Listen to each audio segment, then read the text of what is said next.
أشهد أن محمد رسول الله۔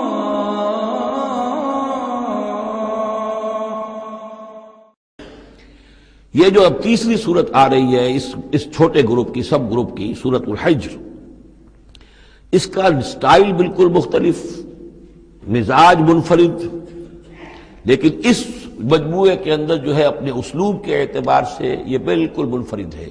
جیسے سورہ یونس سورہ ہود جوڑے کی شکل میں، سورہ یوسف منفرد، اگرچہ اس کا ایک جوڑا ہے اور وہ ہے دوسری جگہ پر سورہ طٰہٰ، وہ ہم جب پڑھیں گے تو وہاں اور بات واضح ہو جائے گی۔ دوسرا سب گروپ، اس میں یہ دو صورتیں تقریباً ایک مزاج کی، ایک ان کے درمیان جو ہے نسبت زوجیت سورہ رعد اور سورہ ابراہیم میں۔ تیسری صورت سورہ ہجر ہے۔ اب اس میں جو فرق ہے نوٹ کیجئے، سورہ رعد کے 6 رکوع ہیں اور 43 آیات ہیں، گویا کہ 7 آیات فی رکوع کا حساب بنتا ہے۔ سورہ ابراہیم کے 7 رکوع ہیں، 52 آیات ہیں، 7.5 آیت فی رکوع۔ سورہ ہجر کے 6 رکوع ہیں، 99 آیات ہیں، 16.5 آیات فی رکوع آپ کو ملیں گی۔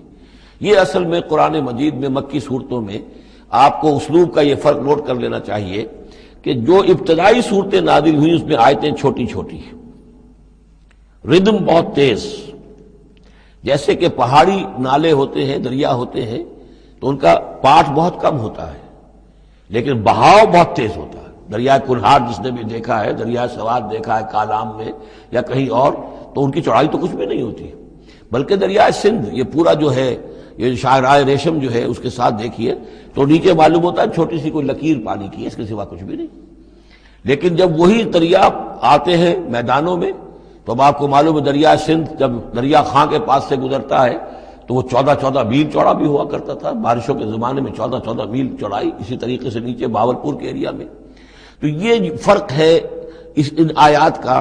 جو ابتدائی مکی صورتیں ہیں آیتیں چھوٹی چھوٹی، ان میں صوتی آہنگ بہت نمایاں، اس میں ایک موسیقی اور غنا کا پہلو بہت ہی واضح، اور اس میں جو ہے مضامین پھیل کر آتے ہیں، کھل کھل کر آتے ہیں، بڑی جو مضامین بہت گہرے ہوتے ہیں اور بہت پختہ ہوتے ہیں، احکمت آیات ہو۔ بعد میں جو صورتیں آئی ہیں مکی دور میں ہی ان مزاج بدلنا شروع ہوا، درمیانی دور میں کچھ اور آخری میں آ کر اب آیتیں بڑی بڑی ہیں، لمبی لمبی ہیں، اور یہ چیز جا کر پھر مدنی دور میں پھر انتہا کو پہنچ جاتی ہے۔ ایک آیت، آیت الکرسی، آیت البر وہ ہم پڑھ چکے، آیت الدین، ایک آیت کتنی بڑی۔ پھر وہاں ظاہر بات ہے کہ وہ ردم بھی اتنا نمایاں نہیں رہتا جتنا کہ آپ سورہ قاف میں دیکھتے ہیں، سورۃ النجم میں دیکھتے ہیں، سورہ رحمان میں دیکھتے ہیں، سورہ واقعہ میں دیکھتے ہیں، سورہ ملک میں دیکھتے ہیں۔ یہ جو صورتیں ہیں آخری جو 2 گروپس کی ہیں، انہی کی طرح کی ایک صورت یہ سورہ ہجر ہے۔ اصل میں زمانہ نزول کے اعتبار سے یہ ابتدائی 4 سالوں کی صورت ہے۔ اب یہ کہ مصحف میں یہاں کیوں رکھی گئی ہے، اب میں بہت ہی جرأت کر کے ایک بات کہہ رہا ہوں، اللہ عالم، میں یہ سمجھتا ہوں کہ یہ جو کہ ان صورتوں کا یہ سلسلہ بہت طویل ہو گیا اور اس میں ایک طرح کی مونوٹنی سی پیدا ہو رہی ہے، مضامین جو ہے تقریباً ایک ہی طرح کے دوہرا کر آ رہے ہیں، وہی ایک ان کا مطالبہ، معجزہ دکھاؤ، حصی کو نشانی دکھاؤ، اس کا جواب۔ تو رد و قدح جو ہے یہ تمام صورتیں جو ہم نے پڑھ لی ہیں 5 صورتیں، ان کے اندر مزاج ایک ہی ہے۔ تو گویا کہ اس مونوٹنی کو اللہ تعالیٰ نے چاہا کہ ختم کر کے، اور ابتدائی دور کی ایک صورت جس کا مزاج مختلف ہے ان صورتوں سے، اس کو یہاں شامل کر دیا گیا۔ البتہ یہ ہے کہ سورہ شعراء جو ہے، میں نے آپ کو بتایا تھا کہ 227 آیتیں ہیں اس کی، کل 14 رکوع ہیں، تقریباً یہی اوسط بنے گا اس کا، 16-17 آیتیں ہر رکوع کے اندر۔ سورہ شعراء اس سے بہت مشابہ ہے اس سورہ ہجر کا مضمون۔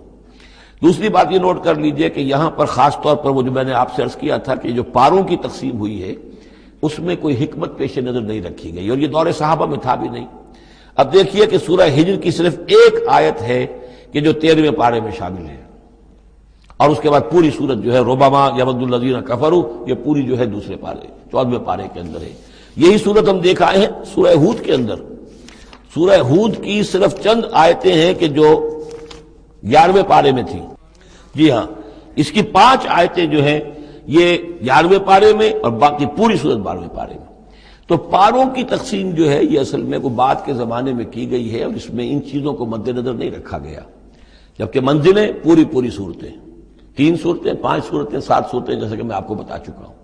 مکی اور مدنی صورتوں کے گروپ ہے، پوری صورتیں۔ یہ گروپ جو ہیں ان کے اندر بھی اور منزلوں کے اندر بھی۔ منزلوں کا تذکرہ چونکہ دور صحابہ میں بھی پایا جاتا ہے، لیکن یہ کہ یہاں پر ہم دیکھتے ہیں کہ پاروں کے معاملے میں یہ چیز موجود نہیں ہے۔ اب اگرچہ ہمارے پاس ابھی کچھ 10 منٹ باقی ہیں آج، لیکن یا تو یہ کہ اب اس کو ہم کل استعمال کریں، ہم یہ ٹیپ تو ضائع تو نہیں کریں گے، تو یا آپ کہتے ہیں تو میں کچھ آیتیں جو ہیں وہ سورہ حجر کی پڑھ لیتا ہوں۔ چلیں، بسم اللہ الرحمن الرحیم، الف لام را، یہ اس سلسلے کی آخری آیت سورت ہے۔ اب الف لام را، 5 سورتیں الف لام را سے اور ایک سورت الف لام میم را۔ تلک آیات الکتاب و قرآن مبین، یہ اللہ کی آیات، اللہ کی کتاب کی آیات ہیں اور قرآن مبین کی آیات ہیں۔ ربما یود الذین کفروا لو کانوا مسلمین، ایک وقت آئے گا کہ وہ لوگ کہ جنہوں نے کفر کیا تھا حسرت کے ساتھ کہیں گے کاش کہ ہم اسلام لے آتے۔ وہ وقت آئے گا، ان کا کفر ان کے لیے حسرت بن جائے گا۔ ذرہم یاکلوا ویتمتعوا، اے نبی چھوڑیے ان کو، نظر انداز کر دیجئے، اپنی توجہ ان کی طرف سے ہٹا لیجئے، یہ کھا پی لیں، تمتع کر لیں، فائدہ اٹھا لیں، زمین کے اندر رہ کر جو کھانا پینا ہے، جو چرنا چگنا ہے کر لیں۔ وَيُلْهِهِمُ الْعَمَلُ، اور امیدیں ان کو غافل کیے رکھیں۔ یہ جو یلہہم العمل ہے، الہا یلہی الہاءً، غافل کر دینا۔ حدیث میں آتا ہے ما قل وکفا خیر مما کثر والہا، اگر کوئی شے کم ہے لیکن کفایت کر جائے، آپ کی ضرورت پوری ہو جائے، یہ اس سے کہیں بہتر ہے کہ زیادہ ہو اور وہ غافل کر دے۔ اگر زیادتی ہے، فراوانی ہے، رزق کی سر و سامان موجود ہے، ہر چیز، کوئی ضرورت کبھی اٹکتی نہیں، تو اللہ یاد نہیں آئے گا، اللہ سے غفلت ہو جائے گی۔ اس سے بہتر یہ ہے کہ ضرورت تو پوری ہو جائے، کسی کے سامنے دستے سوال دراز نہ کرنا پڑے، لیکن یہ ہے کہ اس سے زیادہ نہ ہو کہ تاکہ غفلت نہ ہو۔ ما قل وکفا خیر مما کثر والہا، الہاکم التکاثر، وہ صورت مبارکہ ذہن میں رکھیے۔ وَيُلْهِهِمُ الْعَمَلُ، طول عمل کہلاتا ہے، یہ انسان لمبے لمبے نقشے بناتا چلا جاتا ہے، میں یوں کروں گا، پھر ایسے کروں گا، پھر اس طرح کروں گا، پھر اس سے یہ کہ وہ کارخانہ بنا لوں گا، پھر ایک اور کارخانہ بنا لوں گا، یا یہ کہ اپنے پروفیشن کے اندر یہ کام کروں گا، اس طرح آگے بڑھوں گا، اسی میں مگن رہتا ہے، زندگی ختم ہو جاتی ہے۔ فَسَوْفَ يَعْلَمُونَ، تو ان قریب انہیں معلوم ہو جائے گا اور انہیں حقیقت جو ہے ان پر منکشف ہو جائے گی۔ وَمَا أَهْلَكْنَا مِنْ قَرْيَةٍ إِلَّا وَلَهَا کِتَابٌ معلوم، اور ہم نے کسی بھی بستی کو ہلاک نہیں کیا مگر یہ کہ اس کا وقت معین تھا، لکھا ہوا، اس سے پہلے وہ عذاب نہیں آیا۔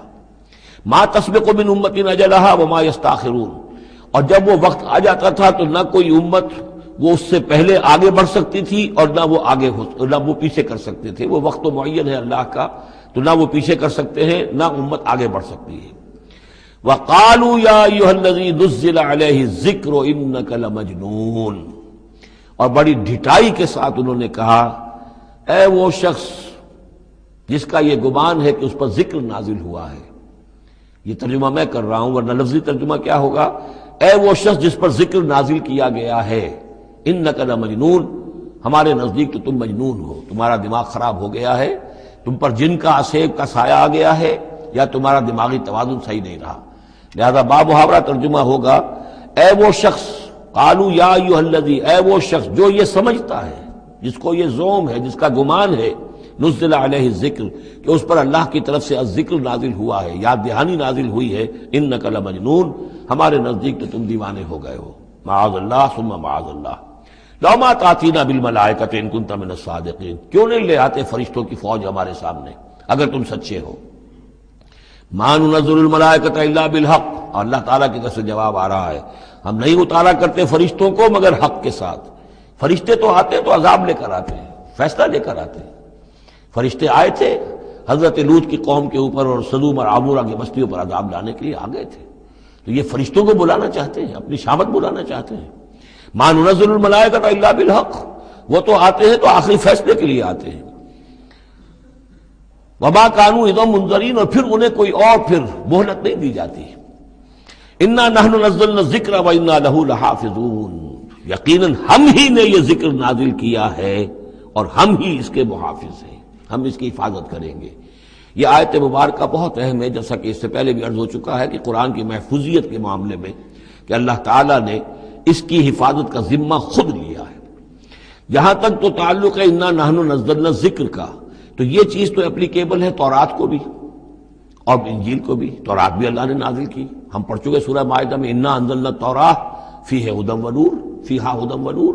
انجیل نازل کی ہم نے، اس میں ہدایت بھی تھی، نور بھی تھا. لیکن دوسرا ٹکڑا انا لہو لحافظون، ہم ہی ہیں اس کی حفاظت کرنے والے، یہ صرف ایکسکلوسیو ہے معاملہ قرآن کا. اس کے سوا کسی اور صحیفہ آسمانی اور کسی کتاب سماوی کو اللہ تعالیٰ نے ضمانت نہیں دی. اور اس کی وجہ یہی ہے کہ اصل ہدایت نامہ جو ابدی ہے، جو کامل ہے، وہ ابھی آنے والا ہے. لہذا یہ سابقہ ایڈیشنز جو ہیں، نامکمل ایڈیشنز ہیں، یہ تو یوں سمجھیے کہ انٹرم پیریڈ کے لیے کچھ انسٹرکشنز تھی جو دے دی گئیں، ان کو مستقل طور پر محفوظ رکھنے کی کوئی ضرورت نہیں تھی. یہ ختم نبوت پر ایک بہت بڑی دلیل ہے کہ کسی بھی قادیانی سے اگر بات کی جائے تو اگر اس سے یہ کہا جائے کہ آیا تمہارے نزدیک قرآن میں ہدایت کامل ہوئی یا نہیں، تو جواب دے گا ہدایت تو کامل ہو گئی. نمبر 2، کیا تمہارے نزدیک قرآن محفوظ ہے یا نہیں؟ اگر وہ محفوظ بھی ہے تو پھر کسی اور وحی کی ضرورت کیا ہے؟ اللہ تعالیٰ کوئی کام عبث تو نہیں کرتا، ضرورت کے بغیر نہیں کرتا، کسی مقصد کے بغیر نہیں کرتا. یا تو یہ کہیں کہ ابھی ہدایت کامل نہیں ہوئی تھی، وہی جاری رہنی چاہیے، اس کا جواز ہو جائے گا. یا کہیں کہ کامل تو ہو گئی تھی قرآن میں لیکن وہ تو ضائع ہو گئی، محفوظ نہیں رہی، تب بھی وحی کی کھڑکی جو ہے اس کے کھلے رہنے کا جواز پیدا ہوگا. لیکن اگر کوئی شخص ان دونوں باتوں کو نہ مانے بلکہ اعتراف کر لے کہ ہدایت قرآن میں کامل ہو گئی اور یہ کہ وہ محفوظ بھی ہے، تو پھر اجرائے وحی، یہ تھا اصل میں جو فتنہ اٹھایا ہے غلام احمد قادیانی نے کہ وحی تو ایک نعمت تھی، کیسے بند ہو سکتی ہے، وحی کا سلسلہ جاری رہے گا. لیکن اس کو لے کر اس نے جو ہے پھر آگے اپنی نبوت کا دعویٰ کیا. لیکن اجرائے وحی کے لیے ضرورت عقلی جو ہے وہ دو شکلوں کے سوا ثابت نہیں ہو سکتی. یا ہدایت کامل نہیں ہوئی ہوتی جیسے کہ ابھی تورات میں نہیں ہوئی تھی، انجیل میں نہیں ہوئی تھی، قرآن میں آ کر کامل ہو گئی، یا کامل ہو کر اور وہ گم ہو گئی ہو، اس میں کوئی ترمیم و تنسیخ ہو گئی ہو جو کہ پھر وحی کے ذریعے سے اس کی تصحیح ہو سکے. اور دونوں باتیں اگر کوئی نہیں مانتا تو کوئی عقلی دلیل جو ہے وحی کے جاری رہنے کے لیے موجود نہیں. وَلَقَدْ أَرْسَلْنَا مِن قَبْلِكَ فِي شِيَعِ الْأَوَّلِينَ، اور اے نبی ہم نے آپ سے پہلے بھی رسول بھیجے تھے اگلی جماعتوں میں، اگلی قوموں میں. یہ شیعہ اس علیحدہ ہو جانے والے، کیونکہ قومیں بڑھتی چلی گئی نسلوں کے اندر. حضرت نوح علیہ السلام کی قوم تقسیم ہو گئی، ان کے 3 بیٹوں سے نسلیں بنتی چلی گئیں، تو یہ گویا کہ شائع ہونا، علیحدہ ہونا، پھیل جانا، پھیلتی چلی گئی. وما یاتیہم من رسول الا کانوا بہ یستہزئون، اور نہیں آیا ان کے پاس کوئی بھی رسول، جب بھی کبھی آیا مگر وہ استہزاء کرتے رہے، تبصر کرتے رہے. کذالک نسلکہ فی قلوب المجرمین، اسی طریقے سے ہم اس کو چبو دیتے تھے مجرموں کے دلوں کے اندر. مجرموں کے دلوں میں جا کر وہ چبھ جاتی تھی، وہ سمجھ لیتے تھے کہ حق ہے، لیکن چونکہ ان کے مفادات پر زد پڑتی تھی تو وہ استہزاء کرتے تھے. لا یؤمنون بہ، وہ ایمان نہیں لائیں گے اس پر. وقد خلت سنت الاولین، اور اے نبی یہ پہلوں کی بھی یہ سنت گزر چکی ہے. یہی طریقہ ہمیشہ رہا ہے، جیسے آج آپ آئے ہیں یا ذکر آپ پر نازل کیا گیا ہے، ایسے ہی ہم رسولوں کو بھیجتے رہے، کتابیں ان پر نازل ہوئیں، لیکن یہ کہ انہوں نے مان کر نہیں دیا. وَلَوْ فَتَحْنَا عَلَيْهِمْ بَابًا مِّنَ السَّمَاءِ فَظَلُّوا فِيهِ يَعْرُجُونَ، اور اگر ہم نے اس پر آسمان کا کوئی دروازہ کھول بھی دیا ہوتا اور وہ اس میں چڑھنے لگتے، تب بھی وہ یہ کہتے لَقَالُوا إِنَّمَا سُكِّرَتْ أَبْصَارُنَا، کہ ہماری تو نگاہوں پر کچھ جادو کر دیا گیا، شکر کر دیا گیا، نظر بندی کر دی گئی تھی. بل نحن قوم مسحورون، حقیقت میں تو ہم جادو کی زد میں آ گئے تھے. وَلَقَدْ جَعَلْنَا فِي السَّمَاءِ بُرُوجًا وَزَيَّنَّاهَا لِلنَّاظِرِينَ وَحَفِظْنَاهَا مِنْ كُلِّ شَيْطَانٍ رَجِيمٍ إِلَّا مَنِ اسْتَرَقَ السَّمْعَ فَأَتْبَعَهُ شِهَابٌ مُّبِينٌ. صدق اللہ العظیم. رب اشرح لي صدري ويسر لي امري واحلل عقدة من لساني يفقهوا قولي. اللهم ربنا الهمنا رشدنا واعذنا من شرور انفسنا.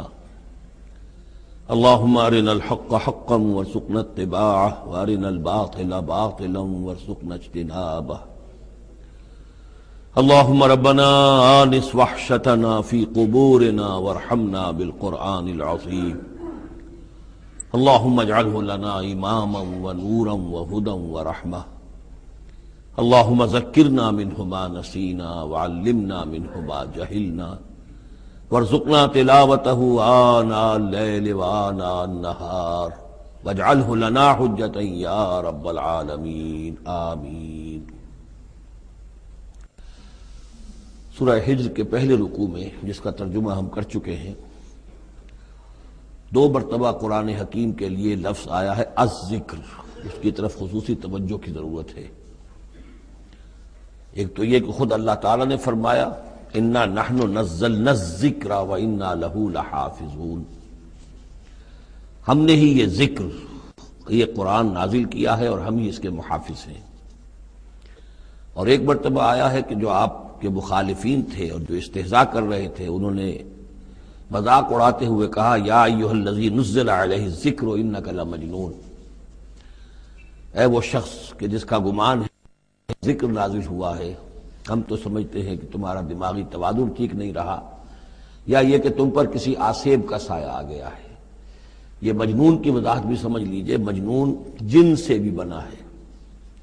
جن کہتے ہیں عربی زبان میں مخفی شے کو، اس لیے جنین کہلاتا ہے وہ بچہ جو ابھی رحم مادر میں ہے، جو نظر نہیں آتا، چھپا ہوا ہے، معلوم تو ہے کہ بچہ ہے، پیٹ میں ہے، لیکن یہ کہ جنین ہے وہ ابھی وہ چھپا ہوا ہے۔ اسی سے لفظ جنت بنا ہے۔ جنت جو ہے زمین کا وہ ٹکڑا ہے جس پر خوب درخت ہوں، پودے ہوں، گھاس ہو، تو زمین چھپی ہوئی ہو، زمین ڈھکی ہوئی ہے، زمین جو ہے نمایاں نہیں ہے۔ جنت وہ ہے۔ جن علیہ اللیل کا آیا تھا کہ جب حضرت ابراہیم کا تذکرہ تھا، جب رات نے اس پر تاریکی کا پردہ طاری کر دیا تو گویا کہ ہر شے چھپ گئی۔ تو یہ جو جن کسی پر آ جانا، جس کو ہم کہتے ہیں اس پر کو آسیب کا سایہ ہو گیا، تو مجنون کے معنی یہ بھی تھے۔ اور مجنون اس کو بھی کہتے تھے کہ جس کا دماغی توازن ٹھیک نہ رہا ہو۔ اور یہ بات خاص طور پر نوٹ کرنے کی ہے کہ یہ بات اصل میں حضور کے بارے میں بالکل ابتدائی دور میں کہی گئی تھی، اور اس کے کہنے والوں میں وہ لوگ بھی تھے کہ جو معاندانہ انداز میں نہیں بلکہ ہمدردانہ انداز میں کہہ رہے تھے۔ یعنی بالکل شروع میں جب حضور نے دعویٰ کیا نبوت کا اور فرمایا کہ اس طرح میں تھا وہاں غار حرا میں، اور وہاں فرشتہ آیا ہے، جبرائیل آیا ہے، تو بہت سے لوگوں کو گمان ہوا کہ معلوم ہوتا ہے کہ کوئی بدروح، کوئی آسیب کا سایہ ہو گیا ہے انہیں۔ تو اس حوالے سے اس میں صرف مخالفت ابھی نہیں تھی، بلکہ اس میں ان کے لیے واقعتاً ایک بالکل چونکہ نئی بات تھی، لہٰذا یہ کہنے کا معاملہ جو ہے اس پہلو سے بھی تھا کہ اچھے بھلے آدمی تھے، ہم سوچتے تھے کہ واقعی یہ کئی دن جا کے مراقبے کرتے ہیں، اب یہ رہتے ہیں وہاں غار میں اکیلے تنہا دن رات، تو کہیں کچھ ہو نہ جائے تو معلوم ہوتا کچھ ہو گیا ہے، تو کوئی نہ کوئی جنون عارضہ ہو گیا ہے یا جن کا سایہ ہو گیا ہے۔ تو اس لفظ کو بھی سمجھ لیجیے، اور جو بتانا تھا وہ یہ ہے کہ سورہ نون جو کہ بالکل ابتدائی دور میں نازل ہوئی ہے، جس کا نام سورہ قلم بھی ہے، 29ویں پارے کی دوسری سورت، اس میں بھی یہی بات جو ہے کہی گئی ہے۔ اسی کے حوالے سے میں آپ کو بتا رہا ہوں کہ یہ سورہ مبارکہ جو ہے بالکل ابتدائی دور کی صورتوں میں سے ہے، اسی مشابہت کی وجہ سے۔ قرآن مجید کا ذکر ہونا اس معنی میں ہے، کئی مرتبہ واضح کر چکا ہوں کہ قرآن کا فلسفہ یہ ہے کہ جو ایمانی حقائق ہیں، خاص طور پر اللہ کی ذات کا علم اور اس کی صفات کا علم، وہ روح انسانی کے اندر موجود ہے، بس صرف اس پر ظہور کا پردہ طاری ہو گیا۔ جیسے آپ کو کوئی چیز پہلے معلوم تھی، اب یاد نہیں رہی، معلوم تھی لیکن اب بھول گیا۔ بھولنے کا مطلب کیا ہے کہ وہ آپ کی یادداشت کے ذخیرے میں کہیں نیچی اتر گئی ہے۔ وہ حافظ خانہ جو ہے، ہر انسان کی میموری جو ہے، اب اس کے نہ معلوم کتنے تہہ خانے ہیں، ان میں کسی نچلے تہہ خانے میں جا کر چھپ گئی ہے، وہ آپ کے شعور کی سطح پر نہیں ہے۔ تو کوئی چیز جس کا اس سے تعلق ہو، وہ اگر سامنے آئے گی تو فوراً وہ چیز یاد آ جائے گی۔ ایک دوست سے سال ہا سال ہو گئے ملاقات نہیں، کبھی خیال بھی نہیں آیا، بھول گئے آپ اس کو، لیکن اچانک کبھی اس نے کوئی رومال آپ کو دیا تھا، کوئی قلم دیا تھا، آپ نے ٹرنک میں رکھا ہوا تھا، ٹرنک کھولا، وہ قلم یا رومال دکھائی دیا، فوراً دوست یاد آ گیا۔ تو یہ قلم یا یہ رومال جو ہے یہ آیت ہے، یہ نشانی ہے، اس نشانی سے آپ کو ایک بھولی بسلی بات یاد آ گئی۔ اسی طرح یہ آیات آفاقیہ، آیات انفسیہ، آیات قرآنیہ، یہ آیات ہیں، نشانیاں ہیں یاد دلانے کے لیے، تاکہ اللہ یاد آ جائے۔ حقیقت میں اللہ تعالیٰ کا علم اور اللہ کی معرفت سوئی ہوئی ڈورمنٹ پوزیشن میں، ڈورمنٹ کنڈیشن میں ہماری روح میں موجود ہے۔ تو الذکر، دی ریممبرنس یا دی ریمائنڈنگ، یہ اصل میں وہ چیزیں کہ جو روح انسانی کے اندر موجود ہیں، لیکن جن پر ظہور کے اور نسیان کے پردے پڑ گئے ہیں، ان پردوں کو ہٹا کر تازہ کرنا۔ وَلَقَدْ جَعَلْنَا فِي السَّمَاءِ بُرُوجًا، اور ہم نے آسمان میں برج بنائے۔ یہ بھی ابھی ہم نہیں کہہ سکتے کہ ان کی اصل حقیقت کیا ہے، یہ بھی آیات متشابہات میں سے شمار ہوں گے۔ وَزَيَّنَّاهَا لِلنَّاظِرِينَ، اور ہم نے اسے مزین کر دیا ہے آسمان کو اور برجوں کو دیکھنے والوں کے لیے، جو بھی ستارے نظر آتے ہیں، کیا رنگا رنگ نقشہ آسمان پر نظر آتا ہے۔ وَحَفِظْنَاهَا مِن كُلِّ شَيْطَانٍ رَجِيمٍ۔ البتہ اب یہ وہ بات ہے جو ایمان بالغیب کے حوالے سے ہمیں ماننی ہوگی کہ ان ستاروں کا ایک کام یہ بھی ہے کہ اللہ تعالیٰ نے ان کو گویا کہ پہرے کی جگہیں بنایا ہے، ہم نے حفاظت کی ہے ان کی ہر شیطان رجیم سے، جو بھی شیطان مردود ہے اس کی طرف سے حفاظت کا یہ سارا سامان ہے کہ جو آسمانوں میں کیا گیا ہے۔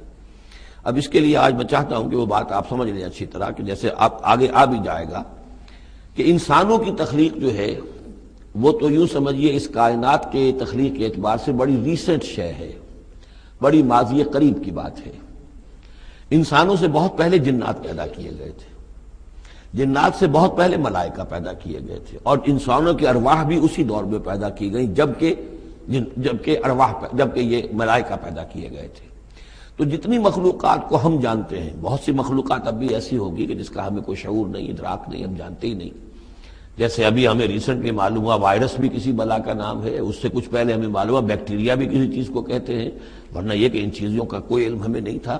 ابھی پتہ نہیں اور کیا کیا چیزیں ہیں کہ جو ظہور میں آنے والی ہیں، لیکن جو چیزیں بھی آج تک ہم جانتے ہیں ان میں یوں سمجھیے کہ جن ہستیوں میں خود شعوری ہے، سیلف کانشسنس، وہ تین مخلوقات ہیں صرف، ملائکہ، جنات اور انسان۔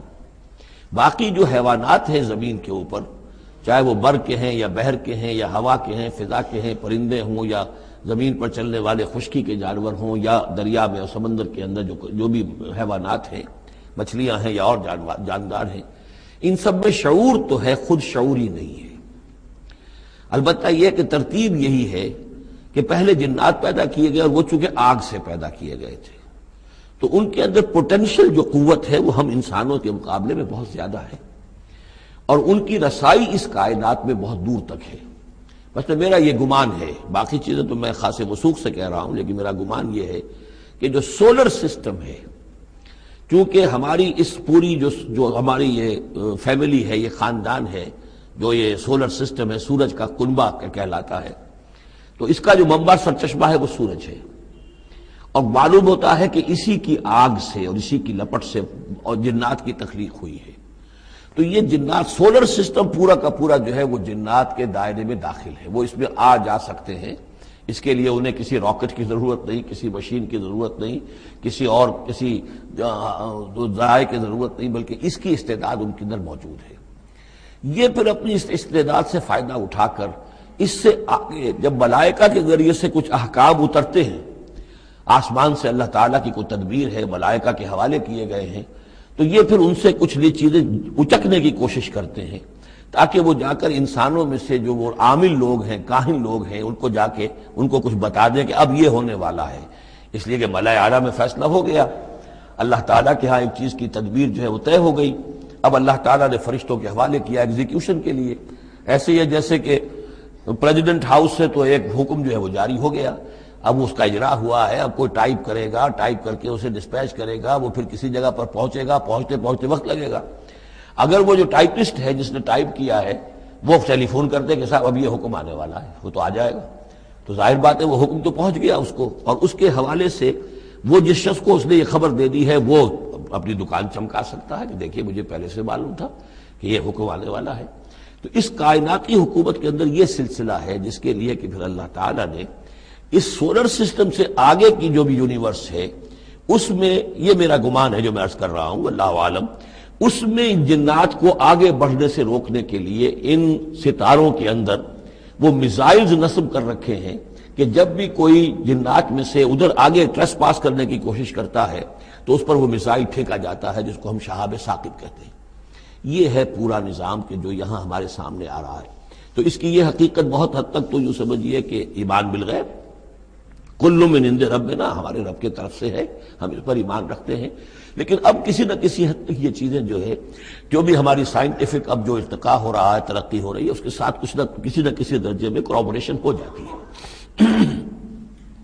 وَحَفِظْنَاهَا مِن كُلِّ شَيْطَانٍ رَجِيمٍ، اور ہم نے حفاظت کر لی ہے ان آسمانوں کی ان شیاطین سے کہ جو مردود ہیں، إِلَّا مَنِ اسْتَرَقَ السَّمْعَ، سوائے اس کے کہ جو کوئی چرا کے لے بھاگا، مطلب یہ کہ فرشتہ نازل ہو رہا ہے اور فرشتے کے ساتھ احکام بھی ہیں، چونکہ یہ وہ نوری ہے، یہ ناری ہے، نور اور نار کے درمیان فاصلہ بہت تھوڑا ہے، بہت قرب ہے، لہذا اس کی بدولت اسی وجہ سے یہ جن تھا جو تھا عزازیل، لیکن فرشتوں کے ساتھ اس کا اٹھنا بیٹھنا تھا، انہی میں شامل تھا، اسی لیے ان کی جو آپس میں جو ان کا قرب ہے اس کی وجہ سے فرشتوں سے کوئی اچک لیتے ہیں۔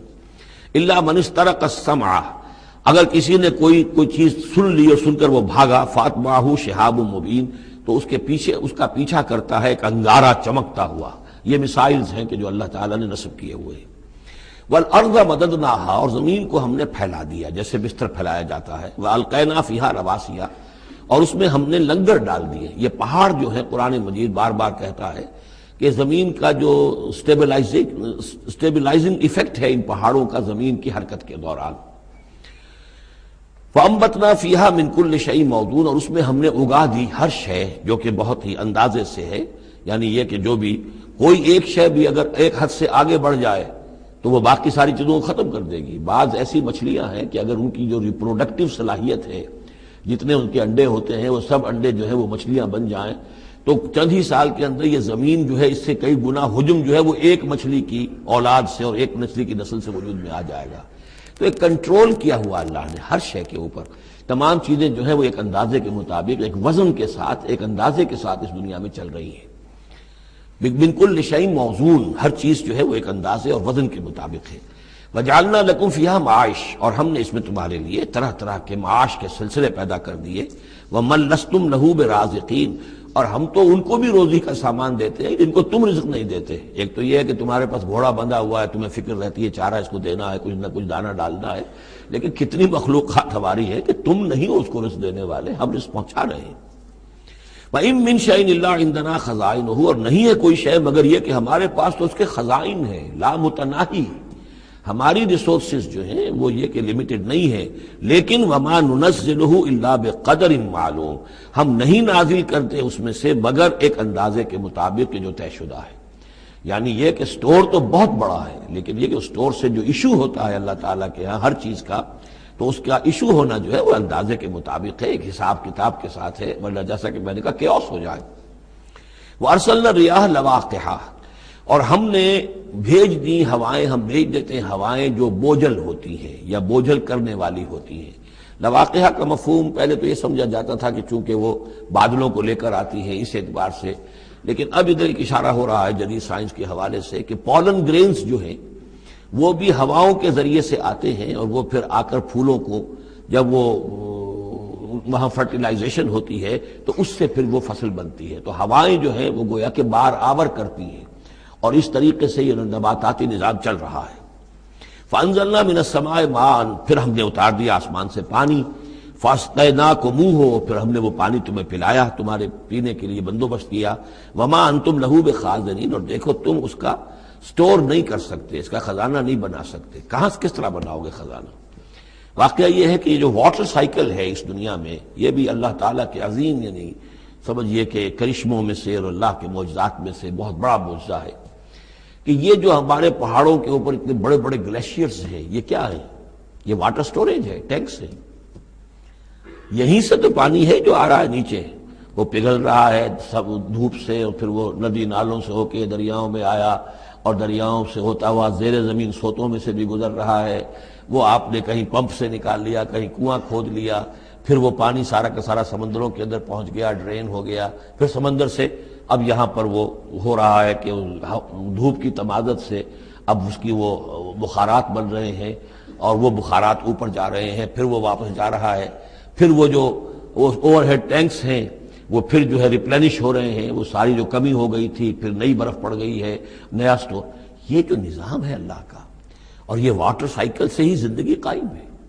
مبدأ حیات پانی ہے، مادہ تخلیق حیوانات کا، جو اس دنیا کے حیوانات ہیں ان کا مادہ تخلیق مٹی ہے، مادہ تخلیق جنات کا آگ ہے، مادہ تخلیق انسانی ارواح اور ملائکہ کا نور ہے، لیکن مبدأ حیات جو ہے، حیات انسانی جو ہے یہاں پر، یا حیات حیوانی جو زمین کی ہے، اس پلینٹ کے اوپر جو زندگی ہے، اس کا مبدأ پانی ہے، اس حیات کا۔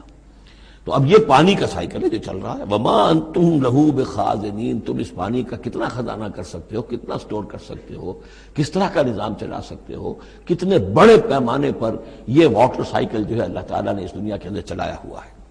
وَإِنَّا لَنَحْنُ نُحْيِي وَنُمِيتُ، اور یہ یقیناً ہم ہی ہیں جو باقی بھی رکھتے ہیں اور موت بھی وارد کرتے ہیں، زندہ بھی رکھتے ہیں اور موت بھی وارد کرتے ہیں. وَنَحْنُ الْوَارِثُونَ، اور پھر ہم ہی وارث ہوں گے.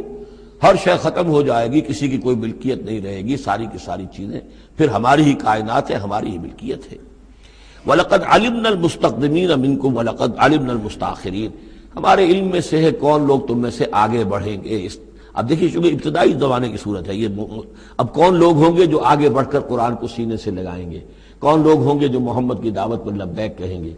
یعنی جو ہم پڑھ چکے ہیں سورہ توبہ میں، السابقون الاولون من المہاجرین والانصار والذین اتبعوہم باحسان، یہ کون لوگ ہوں گے ہمیں معلوم ہے. ہم تو پہلے سے جانتے ہیں کہ ابو بکر ایک لمحے کی دیر نہیں لگائے گا، ہمیں معلوم ہے کہ عثمان کو ایک کچھ زیادہ وقت نہیں لگے گا، ہمیں معلوم ہے کہ ابو بکر کی تبلیغ سے یہ طلحہ اور زبیر اور عبد الرحمن ابن عوف اور سعید ابن زید اور یہ سب لوگ جو ہے ایمان لے آئیں گے، اور ہمیں یہ بھی معلوم ہے کون پیچھے رہ جائے گا، وہ بھی ہمیں معلوم ہے. وَلَقَدْ عَلِمْنَا الْمُسْتَقْدِمِينَ مِنْكُمْ وَلَقَدْ عَلِمْنَا الْمُسْتَأْخِرِينَ وَإِنَّ رَبَّكَ هُوَ يَحْشُرُهُمْ، اور پھر آپ کا رب ان سب کو جمع کرے گا. انہ حکیم علیم، یقیناً وہ کمال حکمت والا اور علم رکھنے والا ہے. اب جو اگلا رکوع آ رہا ہے سورہ مبارکہ کا، یہ اس اعتبار سے بڑا اہم ہے کہ اس میں تخلیق انسانی کے ضمن میں ایک بڑی ثقیل اصطلاح استعمال ہوئی ہے، اور یہ ثقیل اصطلاح 3 مرتبہ آئی ہے. اب ظاہر بات ہے کہ قرآن مجید جو ہے اگر اس طرح کی کوئی شکل اختیار کرتا ہے تو کوئی نہ کوئی حکمت اور ضرورت اس کی پشت پر ہوتی ہے.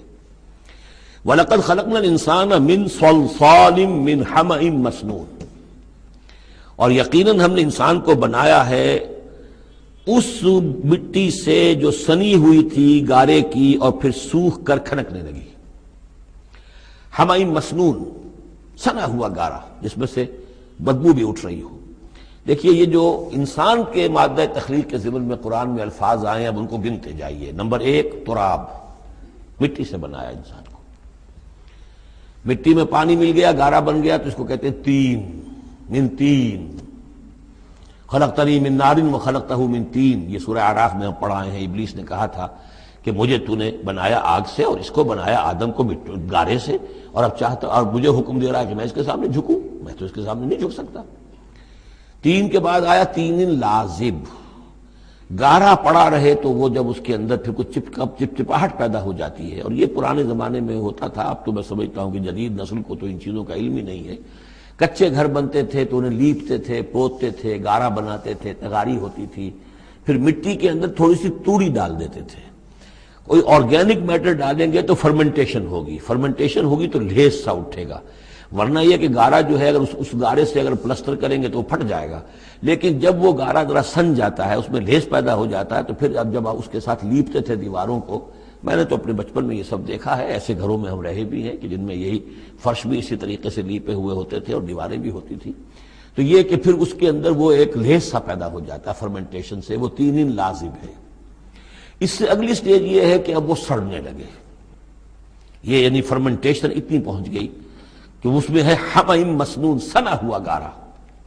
پھر اگر کسی وجہ سے وہ خشک ہو جائے تو اب وہ کھنکنے لگتا ہے. جیسے کہ کبھی آپ نے دیکھا ہوگا ساحل کے قریب یا کسی دلدلی علاقے میں پپڑی اوپر آ جاتی ہے، جیسے زمین کے اوپر جو ہے پپڑی سی ہوتی ہے، اس پر آپ چلتے ہیں تو وہ کر کر ٹوٹتی ہے، کھنکنے والی مٹی بن جاتی ہے. وہ سنا ہوا گارا خشک ہو کر کھنکنے لگتا ہے. یہ سٹیجز ہیں ان مادہ تخلیق کی کہ جو آدم یا انسان کی تخلیق کے ضمن میں قرآن میں آئے. حالانکہ ایک لفظ بھی کفایت کر سکتا تھا، مٹی سے بنایا، تین سے بنایا، گارے سے بنایا، پھر تین لازم سے بنایا، پھر حَمَإٍ مَّسْنُون سے بنایا، من صلصال کالفخار سے بنایا، اور صلصال من حَمَإٍ مَّسْنُون، پھر صلصال کالفخار آخری سٹیج ہے. وہ ایسے بجنے لگا جیسے کہ اب یہ جو ہے وہ آئے گا سورہ رحمان میں. تو اس سے یقیناً کورابریشن ہو رہی ہے کہ جو بھی ایوولوشن کا جو بھی نظریہ آیا ہے، اب اس میں اس کو بھول جائیے کہ اللہ تعالیٰ نے اسپیشل کریشن انسان کی اور باقی حیوانات ہو سکتا ہے اس ایوولوشن کے ذریعے سے پیدا کیے ہوں. اس وقت بحث جو ہے کریشن آف مین کے بارے میں نہیں کر رہا ہوں، لیکن یہ کہ سائنس نے بھی ایک تو یہ بات بتائی کہ یہ ساری حیات حیواناتی جو بھی زمین پر ہے یہ مٹی سے بنی ہے. گویا کہ متفق گردید رائے بو علی بارائے من، قرآن اور سائنس متفق ہو گئے. پھر یہ کہ اس میں مٹی کے اندر گارے کی شکل بنی، پانی ملا، مبدأ حیات پانی ہے، قرآن بھی کہہ رہا ہے۔ پھر یہ کہ وہ ساحلی علاقوں پر دلدل بنی، اور دلدل کے اندر پھر وہ فرمنٹیشن وہاں ہوئی، اور اسی میں پھر جب وہ دراڑیں سی پڑ جاتی ہیں سمندر کے قریب دلدلی علاقے میں، تو وہاں سے ان کا کہنا ہے کہ حیات کا آغاز ہوا، الجی یا امیبا، حیواناتی حیات، اور یا یہ کہ نباتاتی حیات کا۔ تو یہ چیزیں جو ہیں، یہ سٹیجز تقریباً اسی کے ساتھ، یہ تمام الفاظ جو ہیں قرآن کے جو استعمال کر رہا ہے ان کے ساتھ کسی حد تک اس کا ایک ربط اور تعلق قائم ہوتا ہے۔ اور ہم نے بنایا انسان کو اس مٹی سے جو سڑنے کے بعد، اس گارے سے کہ جو سڑنے کے بعد سنا ہوا گارا پھر وہ کھنکنے لگا تھا سوکھ کر۔ والجان خلقناہ من قبل، اور جنات کو ہم نے پیدا کیا تھا پہلے، من نار السموم، لو کی آگ سے۔ اب یہ سموم سے مراد کیا ہے؟ بعد سموم آپ نے سنا ہوگا، وہ تیز لو جو آیا کرتی تھی، صحراؤں میں آتی ہے، آگ جھلک دینے والی گرم ہوا۔ تو اصل میں ایک ہوتا ہے، جیسے کہ ہم نے فزکس میں پڑھا تھا، جن لوگوں نے تھوڑی بہت فزکس پڑھی ہوگی ایف ایس سی میں، کہ یہ جو شعلہ ہوتا ہے، فلیم کا ایک حصہ وہ ہوتا ہے جو نظر آتا ہے، لیومینس، وہ نظر آتا ہے، اس کے اندر حرارت کم ہوتی ہے، اور ایک انویزیبل جو ہوتا ہے اس کے گرد حالہ جو نظر نہیں آتا، اس میں ہوتی ہے تیزی شدید جو ہوتی ہے، سب سے زیادہ ٹیمپریچر جو ہوتا ہے وہ اس میں ہوتا ہے کہ جو اس کا حصہ نظر نہیں آتا۔ اس حصے سے، آگ کی اس لو سے، اس لو کی لپٹ سے یا لو کی لپٹ سے جو بھی اسے کہیں، اس سے ہم نے جنات کو پیدا کیا۔ لیکن یہ سمجھ لیجئے کہ اس سے جنات پیدا کیے گئے، لیکن وہ آگ نہیں ہے۔ ہم مٹی سے پیدا کیے گئے لیکن مٹی نہیں ہے۔ اب ایک یہ کہ قلب ماہیت ہو چکی ہے، ہمارا جو یہ پروٹوپلازم ہے، جو ہمارے ٹیشوز ہیں، باڈی ٹیشوز، وہ مٹی تو نہیں ہے، اگرچہ سورس مٹی ہے، بنے مٹی سے ہیں، لیکن اب مٹی نہیں ہے۔ دوبارہ اگرچہ پھر یہ گل سڑ کر مٹی ہو جائیں گے، اس وقت مٹی نہیں ہے۔ اسی طریقے سے جنات آگ سے بنائے گئے لیکن آگ نہیں ہے، ہاں ان کا مادہ تخلیق آگ ہے۔ اور دوسرا یہ معلوم ہو گیا کہ وہ انسانوں کی تخلیق سے بہت پہلے پیدا کیے گئے۔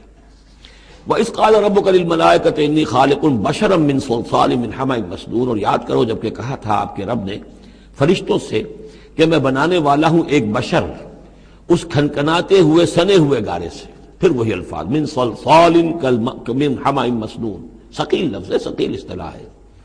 اور یہاں خاص طور پر نوٹ کیجئے کہ لفظ آدم نہیں آیا، بشر بنانے لگا ہوں۔ کہیں بھی قرآن مجید میں جہاں یہ تخلیق کے ابتدائی مراحل بیان ہوتے لفظ آدم کہیں نہیں ملے گا آپ کو، سوائے وہ ایک آیت میں نوٹ کرا چکا ہوں سورہ آل عمران کی، کہ عیسیٰ کی مثال بھی اللہ کے نزدیک آدم کی سی ہے، خلقہ من تراب ثم قال له کن فیکون، وہ ایک مثال موجود ہے، لیکن باقی کہیں آپ کو بشر، انسان، جب میں بنانے والا ہوں ایک انسان اس مٹی سے سنے ہوئے گارے کی جو سوکھ کر کھنکھنانے لگی ہے، فَإِذَا سَوَّيْتُهُ، جب میں اس کا تسویہ کر لوں۔ تخلیق کے بعد تسویہ ہوتا ہے، جیسے کسی شے کا ایک ہیولہ بن گیا، پھر اس کی نوک پلک سنواری جاتی ہے۔ مین سٹرکچر جو ہے کسی بلڈنگ کا کھڑا ہو گیا، اب اس کا آرکیٹیکچرل ٹچز ہیں، اس کے اوپر ڈیکوریشن ہے، اس پہ پینٹنگ ہے، یہ تسویہ ہے۔ فَإِذَا سَوَّيْتُهُ، پھر جب میں اسے پوری طرح نک سک سے درست کر دوں، صحیح بنا دوں، پورا کر لوں، وَنَفَخْتُ فِيهِ مِن رُوحِي، اور پھونک دوں میں اس میں اپنی روح میں سے، کہ روحی ضمیر متکلم کا صیغہ ہے سیدھا سیدھا، فَقَعُوا لَهُ سَاجِدِينَ، تو گر پڑنا اس کے سامنے سجدے میں۔ فَسَجَدَ الْمَلَائِكَةُ كُلُّهُمْ أَجْمَعُونَ، اب یہ تیسری مرتبہ پڑھ رہے ہیں ہم قرآن حکیم میں یہ قصہ آدم و ابلیس۔ تو کیا سجدہ سب فرشتوں نے، کل کے کل نے، سب نے مل کر۔ دیکھیے یہ جو ہے تاکید کی انتہا ہے، فرشتوں میں سے کوئی بھی مستثنیٰ نہیں رہا، نہ جبرائیل، نہ میکائیل، نہ اسرافیل، الا ابلیس، سوائے ابلیس کے۔ اور اس میں پھر گمان ہوتا ہے کہ شاید یہ بھی فرشتہ تھا، فرشتہ نہیں تھا، اس کی وجہ سورہ کہف میں مل جائے گی۔ ابا ان یکون مع الساجدین، اس نے انکار کیا سجدہ کرنے والوں کے ساتھ ہونے سے۔ قال یا ابلیس ما لک الا تکون مع الساجدین، اللہ نے فرمایا ابلیس کیا ہوا تجھے، کیا سبب ہے، تو کیوں نہیں ہوا سجدہ کرنے والوں کے ساتھ؟ قال لم اکن لاسجد لبشر خلقتہ من صلصال من حمأ مسنون، اس نے کہا میرے لیے یہ روا نہیں ہے، میرے لیے ممکن نہیں ہے کہ میں سجدہ کروں اس بشر کو جس کو تو نے پیدا کیا ہے سنے ہوئے گارے سے، جبکہ وہ کھنکھنانے لگا ہوا۔ قال فاخرج منها فإنك رجيم، اللہ نے فرمایا تو نکل جاؤ یہاں سے، اس میں سے نکل جاؤ، اس لیے کہ اب تم مردود ہو گئے ہو۔ وإن عليك اللعنة إلى يوم الدين، اور اب تم پر لعنت رہے گی یوم الدین تک، جزا و سزا کے دن تک، یوم بعث بعد الموت تک۔ قال رب فانظرني إلى يوم يبعثون، تو اس نے درخواست کی کہ پروردگار پھر مجھے ذرا مہلت دے دے، ڈھیل دے دے، اس دن تک کے لیے جس دن کے یہ دوبارہ اٹھائے جائیں گے۔ قال فإنک من المنذرین، اللہ تعالیٰ نے اسی شان بے نیازی کے ساتھ فرمایا اچھا جاؤ ٹھیک ہے، تمہیں ڈھیل دے دی گئی، تمہیں یہ رخصت مل گئی، تمہیں یہ چھوٹ مل گئی، مہلت مل گئی، الی یوم الوقت المعلوم، اس وقت معین کے دن تک، یعنی یہ کہ اس وقت تک تم زندہ رہو گے۔ وہ ابلیس جو ہے جن، ویسے جنوں کی زندگیاں شاید انسانوں سے زیادہ ہوتی ہوں، میں نہیں جانتا کتنی ہوتی ہیں، لیکن یہ کہ کوئی اور جن نہیں ہے کہ جو اس وقت سے آج تک زندہ ہو سوائے اس ایک جن کے جس کا نام عزازیل تھا، اور یہ جن جو ہے وہ ابھی تک زندہ ہے اپنی اسی ذات کے ساتھ، باقی اس کی اولاد، اس کی اور نسل جو ہے، اس کی ذریت ہے، وہ اپنی جگہ ہے۔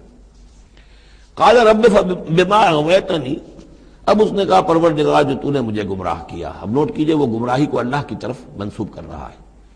بما اغویتنی، تو نے جو مجھے گمراہ کیا ہے، لأزینن لہم فی الارض ولأغوینہم اجمعین، تو میں اب ان کو یعنی آدم کی اولاد، آدم اور حوا کی اولاد کو میں زمین میں ان کو خوب مزین کر دوں گا، زمین ان کے لیے یہ اسی میں خوب گم ہو جائیں گے، زمین اور اس کی چمک دمک اور اس کی رونقیں اور زیبائشیں آرائشیں ان کی نگاہوں میں کھب جائیں گی۔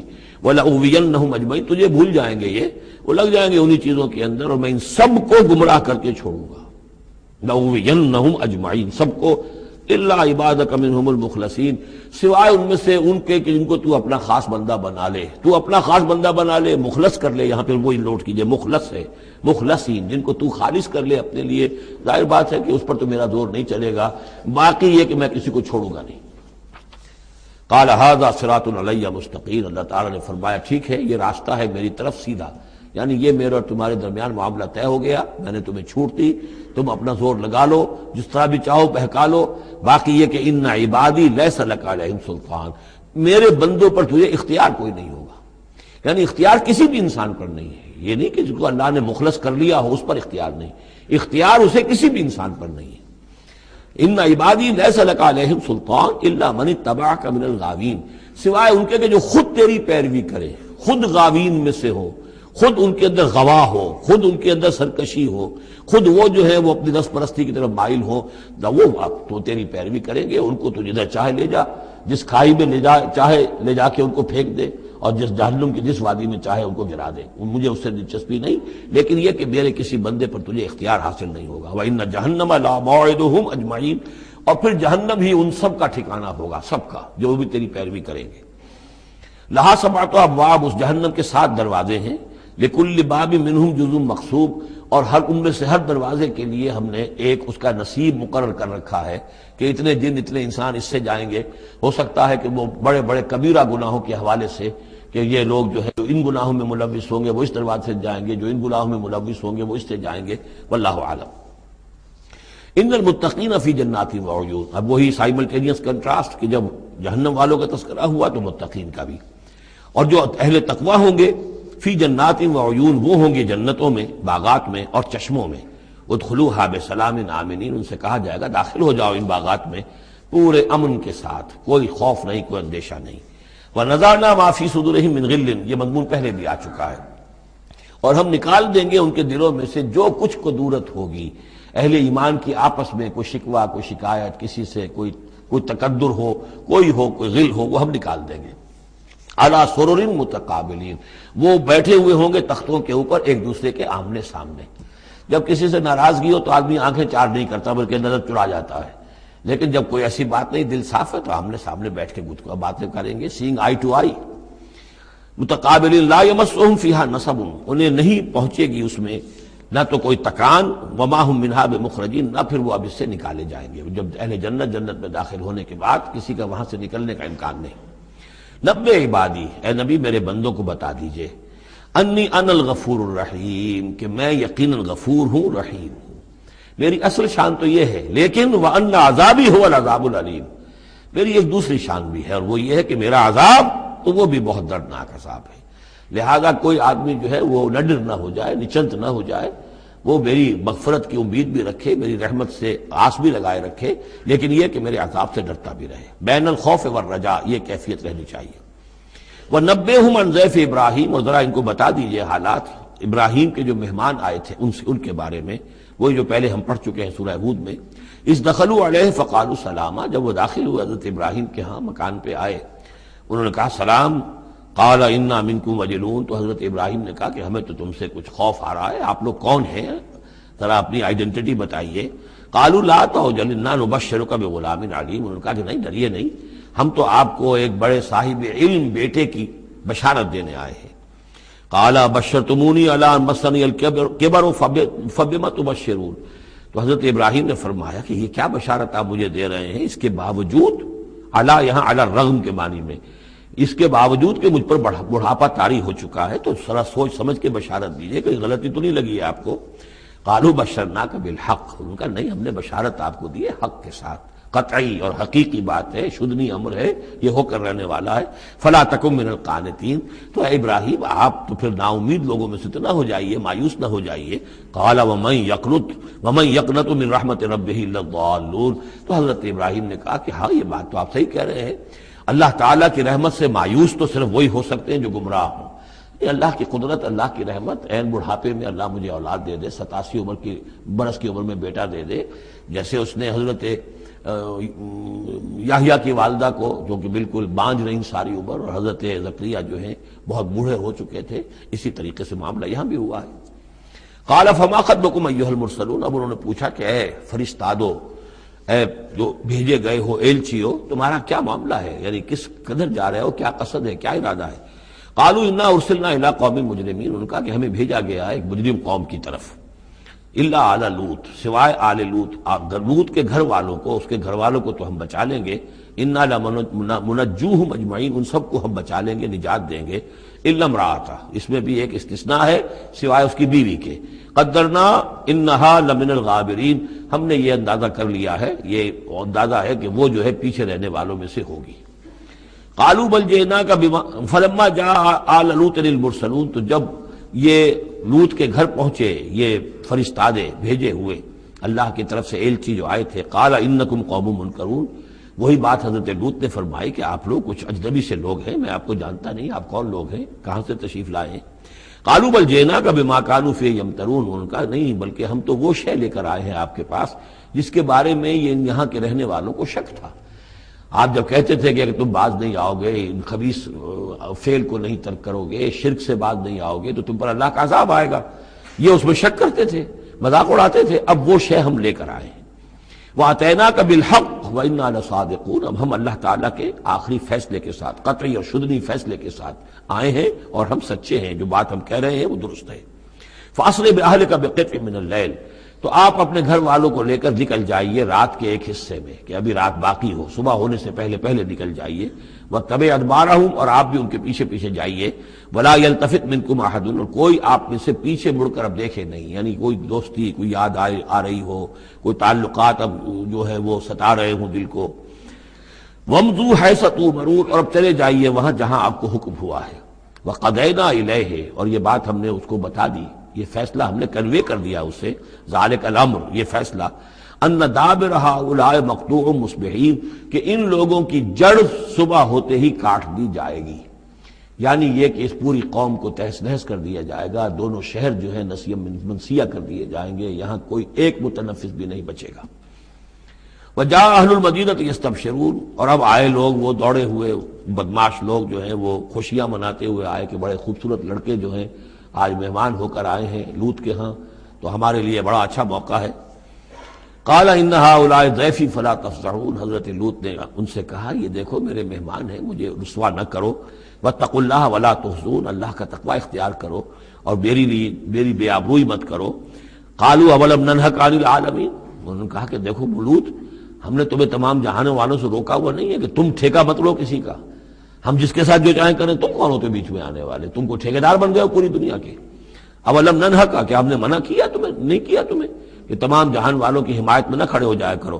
قال ہؤلاء بناتی ان کنتم فاعلین، ان کا یہ میری بیٹیاں حاضر ہیں، اگر تمہیں کچھ کرنا ہی ہے تو یہ کہ ظاہر اللہ تعالیٰ نے تمہارے لیے جو جوڑے بنائے ہیں تو وہ تو عورتیں ہیں، تو وہ ہے، میں عرض کر چکا ہوں، اس سے مراد یہ بھی لی گئی ہے کہ میری قوم کی جو یہ بیٹیاں ہیں تمہارے گھروں میں پڑی ہیں، جن کو تم نے چھوڑا ہوا ہے، اصل میں تو تمہارے لیے اللہ تعالیٰ نے وہ فطری راستہ بنایا تھا، یا یہ کہ انہوں نے اتمام حجت کے لیے، جس کو کہتے ہیں پنجابی میں برے کو گھر پہنچانا، یا آخری بات بھی کہی ہو کہ میں ایسا ہی اگر کوئی معاملہ ہے تو کوئی دو بڑے سردار جو ہیں انہیں کہا ہو کہ میں اپنی بیٹیوں کا نکاح تم سے کیے دیتا ہوں، تمہیں اگر کوئی اس طرح کی کوئی حاجت ہے لعمرک انہم لفی سکرتہم یعمہون، تو انہوں نے کہا، یہ اللہ تعالیٰ کی طرف سے ہے، قسم ہے تیری جان کی، وہ لوگ تو اپنے اس نشے کی حالت میں بدمست تھے اور بالکل اندھے ہو گئے تھے. عین میم ہے والا ہے، یہ دل کے اندھے ہو چکے تھے.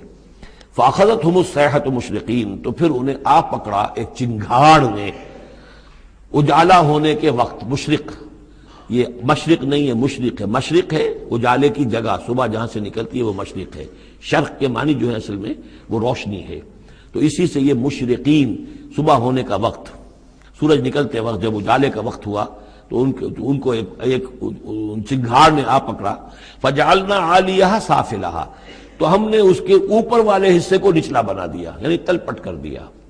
وہ گری، پوری بستی جو ہے وہ اٹھا کر پٹک دی گئی کہ چھتیں نیچے اور اس کی جو بنیادیں تھیں وہ اوپر.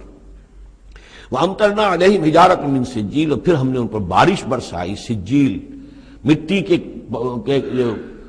کنکروں کی بارش. ان فی ذلک لآیات للمتوسمین، یقیناً اس میں نشانیاں ہیں ان لوگوں کے لیے جو حق کے متلاشی ہوتے ہیں. یہ جو اسم کا لفظ ہے الف سین میم، اور الف جو ہے اس میں ادھر حقیقت جو اصل اس کا حروف اصلیہ میں سے نہیں ہے، سین میم ہے اصل. یہ ہوتے علامت، اسم کے معنی بھی علامت ہے. یہ میرا نام ہے، یہ آپ کا نام ہے، یہ علامت ہے کہ جس سے میرے نام سے آپ پہچانتے ہیں. تو جو لوگ علامتوں سے، متوسم باب تفاعل بن جائے گا، جو علامتوں سے حقیقت کو پہچاننا چاہیں، جو آیات آفاقیہ، آیات تاریخیہ، آیات انفسیہ، آیات قرآنیہ سے حقیقت کو جاننا چاہیں، ان فی ذلک لآیات للمتوسمین. وَإِنَّهَا لَبِسَبِیلٍ مُقِیم، اور وہ جو بستیاں تھیں وہ سیدھی راہ پر واقع ہوئی تھی. یعنی یہ سیدھا راستہ تھا جو یمن سے جاتا تھا فلسطین تک، میڈیٹرینین کے ساحل تک، اور یہ سیدھا راستہ تھا کیروان روٹ، مشرق و مغرب کے درمیان یہی لنک تھا. سویز کینال تھی نہیں، اور ابھی یہ راستہ جو تھا round the Cape of Good Hope, یہ تو کہیں جا کر 1498 میں واسکو ڈی گاما نے تلاش کیا ہے. تو یہ راستہ معلوم ہی نہیں تھا، سویز کینال تھی نہیں. تو ساری جو مشرق اور مغرب کی ٹریڈ ہوتی تھی وہ یہ تھی کہ ہندوستان اور چین اور یہ جاوا، ملایا وغیرہ جو ہیں، یہ ہند چینی کے جتنے یہ سب سامان آتا تھا یمن کے ساحل پر. یورپ کے سارے ممالک کا سامان آ جاتا تھا شام کے ساحل پر، فلسطین کے ساحل پر. اب ان دو کے درمیان یہ قافلے چلتے تھے، یہ کیروانز تھے کہ جو ان جہاں سے لے کر سامان ادھر، ادھر کا سامان ادھر. تو یہ راستہ ہے امام مقیم، سبیل المقیم اس کو کہا گیا، سیدھا راستہ، سیدھی شاہراہ. اسی پر یہ اصحاب ہجر کے بھی مسکن تھے، اسی پر پھر یہ اصحاب مدین کے بھی تھے، اور یہ بستیاں بھی اسی راستے پر واقع ہوئی تھیں. ان فی ذلک لآیۃ للمؤمنین، یقیناً اس میں نشانی ہے اہل ایمان کے لیے. وان کان اصحاب الایکۃ لظالمین، اسی طریقے سے جو بن والے تھے، مدین والے، وہ بھی بہت ظالم تھے. یہ ایکا کا لفظ بھی ان کے لیے آیا ہے، یہ مدین والے. فانتقمنا منہ، یہاں پہ صرف تذکرہ ہو رہا ہے. یہاں تذکرہ آپ نے دیکھا کہ صرف حضرت لوط علیہ السلام کا ہوا ہے اس انباء الرسل کے انداز میں. باقی حضرت ابراہیم کا تذکرہ ہو گیا ہے، وہ وہی ہے قصص النبیین کے انداز میں. باقی یہاں پہ جو تذکرے ہو رہے ہیں یہ بھی صرف ذکر ہے، یہ انباء الرسل کا ذکر ہے کہ جیسے حضرت شعیب، لیکن شعیب کا نام نہیں یہاں آیا، بلکہ یہ کہ صرف یہ کہ مدین والے. فانتقمنا منہم، ان سے بھی ہم نے انتقام لیا. وَإِنَّهُمَا لَبِإِمَامٍ مُبِينٍ، اور یقیناً وہ بھی، یہ دونوں جو بستیاں ہیں کھلے راستے پر واقع ہوئی ہیں، وہی راستہ جو میں نے ابھی آپ کو بتایا ہے. وَلَقَدْ كَذَّبَ أَصْحَابُ الْحِجْرِ الْمُرْسَلِينَ، اصحاب الحجر یہ قوم سمود کا دوسرا نام ہے. وہ علاقہ جو ہے جہاں یہ قوم سمود آباد تھی اس کو علاقے کو حجر بھی کہتے ہیں. جیسے کہ وہ علاقہ جہاں قوم عاد آباد تھی اسے احقاف کہتے ہیں. اس علاقے کا نام احقاف تھا، قوم کا نام عاد تھا، جو رسول بھیجے گئے وہ ہود تھے. اس علاقے کا نام حجر ہے، قوم کا نام سمود ہے، جو رسول بھیجے گئے وہ حضرت صالح تھے علیہ الصلوۃ والسلام. وَلَقَدْ كَذَّبَ أَصْحَابُ الْحِجْرِ الْمُرْسَلِينَ، اسی طرح ہجر والوں لوگوں نے بھی، اس علاقے کے لوگوں نے بھی جھٹلایا بھیجے ہوں کو، رسولوں کو. ان میں سے بہت سے نبی ہوں گے، پھر بعد میں اللہ نے آخری جو ہے حضرت صالح علیہ السلام کو بھیجا رسول کی حیثیت سے. وَآتَيْنَاهُمْ آیَاتِنَا، انہیں ہم نے اپنی آیات دیں. ان کو تو خاص طور پر جو ہے وہ اتنی حصی نشانی دکھائی گئی. ایک وہ جو اونٹنی کا معاملہ، حضرت صالح کی اونٹنی کا معجزہ. فَكَانُوا عَنْهَا مُعْرِضِينَ، لیکن وہ ان سے منہ ہی پھیرتے رہے، اعراض ہی کرتے رہے. وَكَانُوا يَنْحِتُونَ مِنَ الْجِبَالِ بُيُوتًا آمِنِينَ، اور وہ پہاڑوں کو تراش کر اپنے لیے بڑے امن والے گھر بناتے تھے. یہ گھر آج بھی موجود ہیں. میں خود بھی ایک مرتبہ گیا ہوں اور دیکھ کر آیا ہوں اس پورے علاقے کو۔ فاخذتهم الصیحۃ مصبحین، تو انہیں بھی آ پکڑا ایک چنگھاڑ نے صبح کے وقت۔ فما اغنی عنہم ما كانوا یکسبون، تو کچھ نہ کام آ سکا ان کے وہ ساری کمائی جو انہوں نے کی تھی، جو کچھ انہوں نے مال اسباب جمع کیا تھا، عذاب الہی سے بچانے میں کچھ بھی مفید ثابت نہ ہوا۔ تو اس سورہ مبارکہ میں گویا کہ حضرت شعیب کا نام لیے بغیر ان کا ذکر آ گیا، حضرت صالح کا نام لیے بغیر ان کا ذکر آ گیا، حضرت لوط کا ذکر جو ہے وہ نام کے ساتھ آیا۔ تو تین تو ہیں وہ انباء الرسل میں سے، اور ایک حضرت ابراہیم علیہ السلام کا ذکر، وہ اسی انداز میں جس انداز میں کہ سورہ ہود میں اس سے پہلے آ چکا ہے۔ اب جو آخری 15 آیات ہیں اس سورہ مبارکہ کی وہ بڑی اہم ہیں دعوت دین کے اعتبار سے، اور جس حالت میں کہ اس وقت محمد رسول اللہ صلی اللہ علیہ وسلم تھے، اور اس سے بھی آپ کو معلوم ہو جائے گا کہ یہ خاص اس دور میں نازل ہوئی ہے جبکہ حضور کی دعوت جو ہے ابھی ابتدائی مراحل میں تھی، اور ابھی آپ کو پہلے تو آپ کی دعوت کا دور تھا کہ آپ پرسن ٹو پرسن دعوت دے رہے تھے، علل اعلان اس معنی میں نہیں، ڈنکے کی چوٹ نہیں، بلکہ جن سے تعلق تھا، جن سے دوستی تھی، جن سے پرانی واقفیت تھی، جسے آپ کہیں گے کہ پرسن ٹو پرسن جو ہے دعوت چل رہی تھی۔ اگرچہ کوئی دور بھی حضور کی دعوت میں انڈر گراؤنڈ دور کا نہیں آیا ہے، خفیہ دعوت ایک دن کے لیے بھی نہیں۔ بعض لوگ اس دور میں بعض تحریکیں ایسی ہیں کہ جو اس کو خفیہ سے تعبیر کرتے ہیں کہ انڈر گراؤنڈ موومنٹ تھی، تو یہ غلط ہے۔ انڈر گراؤنڈ دعوت کا حضور کی دعوت میں سیرت میں ایک دن بھی نہیں ہے۔ البتہ یہ ضرور ہے کہ جیسے ایک نیچرل ایک تدریج ہوتی ہے، اس کے اندر ایک ترقی ہوتی ہے کسی معاملے کے اندر، پہلے آپ نے ذاتی جن سے تعلقات تھے، حضرت ابوبکر بہت پرانے دوست تھے، ان سے سب سے پہلے ان سے بات کی ہے، گھر میں حضرت خدیجہ جو آپ کی اہلیہ تھی ان سے بات کی، حضرت علی ہیں جو چچا زاد بھائی ہیں بلکہ زیر تربیت ہیں، زیر کفالت ہیں، ان سے بات کی ہے، اپنا جو غلام تھا جسے آزاد کر کے منہ بولا بیٹا بنایا ہوا ہے اس سے بات کی، اس طریقے سے پرسن ٹو پرسن۔ لیکن پھر یہ کہ تقریباً 3 سال کے بعد پھر آپ کو حکم ہوا کہ اب آپ ڈنکے کی چوٹ علل اعلان دعوت شروع، وہ آیت اس سورت مبارک میں آ رہی ہے۔ وما خلقنا السماوات والارض وما بینہما الا بالحق، اور ہم نے نہیں بنایا، تخلیق فرمایا آسمانوں کو اور زمین کو اور جو کچھ ان کے مابین ہے مگر حق کے ساتھ۔ پرپز فل کریشن ہے یہ پرپز لیس نہیں ہے، ایٹ رینڈم نہیں ہے، یہ کوئی کھلندرے کا کھیل نہیں ہے جیسے کہ ہندو مائتھولوجی میں ہے، رام کی لیلا ہے، جیسے کوئی بچہ ہے کھیلتا ہے۔ اب بچے کے کھیلنے میں کوئی حکمت تھوڑا ہی ہوتی، اس نے ایک کھلونا اٹھایا اور پٹخ دیا، پھر کوئی دوسرا اٹھایا پھر پٹخ دیا، پھر پہلا اٹھا لیا، اب اس میں کوئی حکمت تو نہیں ہے۔ اسی طریقے سے رام جی جو ہے کھیل رہے ہیں، جس کو چاہتے ہیں تخت سے اٹھا کر زمین پہ پٹخ دیتے ہیں، جس کو چاہتے ہیں وہ جو تیلی اس کو اٹھا کے وہ راجا بنا دیتے ہیں، تو یہ کھیل ہے رام کا، رام کی لیلا ہے یہ، تو یہ تصور اسلام میں نہیں ہے۔ یہ کائنات کی تخلیق بالحق ہے۔ ربنا ما خلقت ھذا باطلا سبحانک فقنا عذاب النار، تیری ذات اس سے بہت اعلیٰ اور عرفہ ہے، پاک ہے کہ تیرے بارے میں یہ گمان کیا جائے کہ تو نے یہ کائنات ایسے ہی بنا دی کھیلنے کے لیے، اور یہ کوئی آپ تیرا مشغلہ ہے، نہیں۔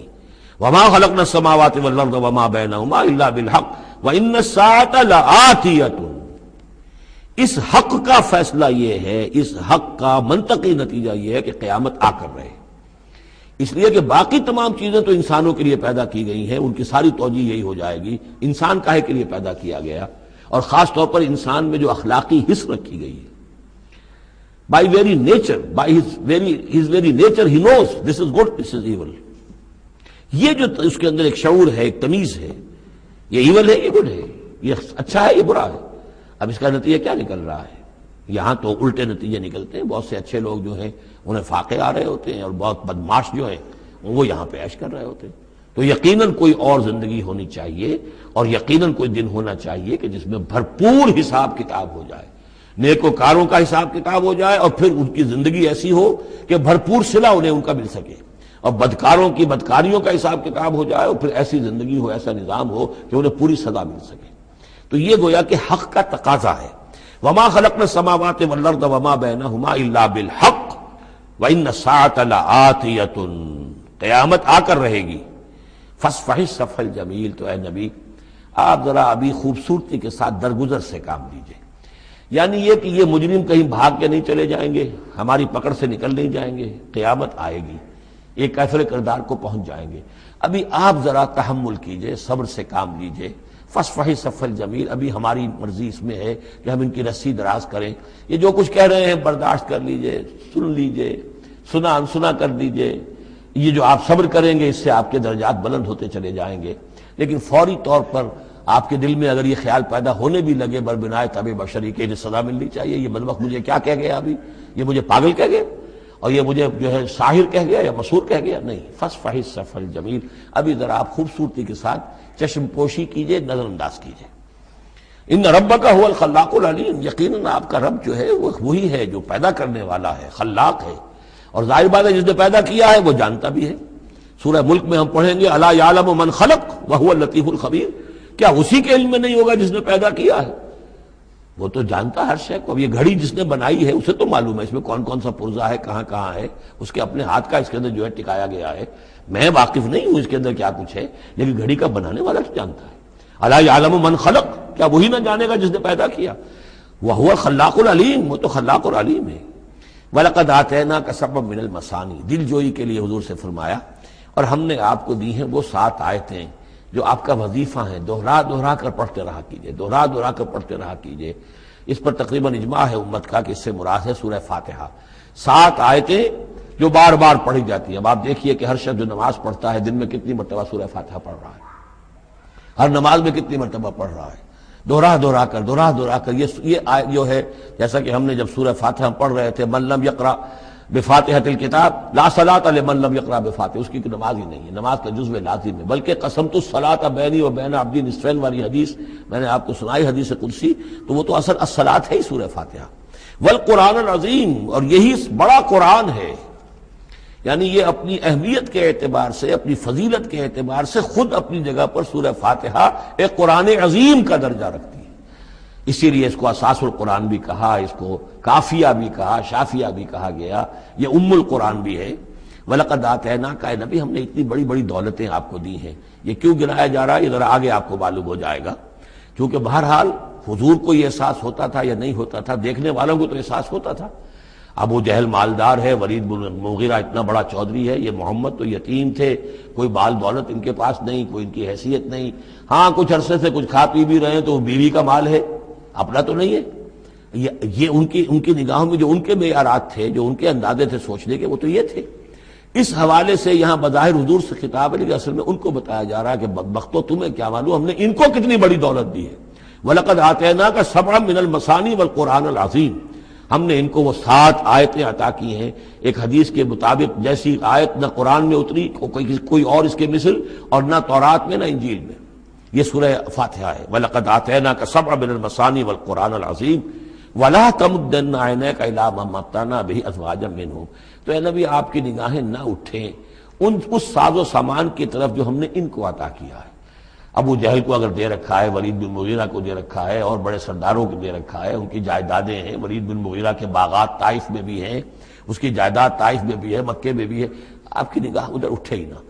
پر کاہ کے برابر، جیسا کہ ایک حدیث میں آتا ہے کہ دنیا مافیہا کی حیثیت اگر اللہ کی نگاہ میں ایک مچھر کے پر کے برابر بھی ہوتی تو اللہ کسی کافر کو ایک گھونٹ پانی بھی اس دنیا سے نہ دیتا. جو اللہ کا ماننے والا اور جاننے والا، اللہ کو جاننے والا ہو، تو اس کی نگاہ میں تو پھر اس دنیا و مافیہا کی وہی وقت ہونی چاہیے. وہ متاثر نہ ہو یہاں کی چمک دمک سے، آپ کی نگاہ اٹھے ہی نہ. لا تمدن عینیک الی ما متعنا بہ ازواجا منہم، ان کو جو ہم نے دے رکھا ہے ساز و سامان اور زیبائش اور آرائش جو ہے، آپ کی نگاہیں ادھر نہ اٹھے.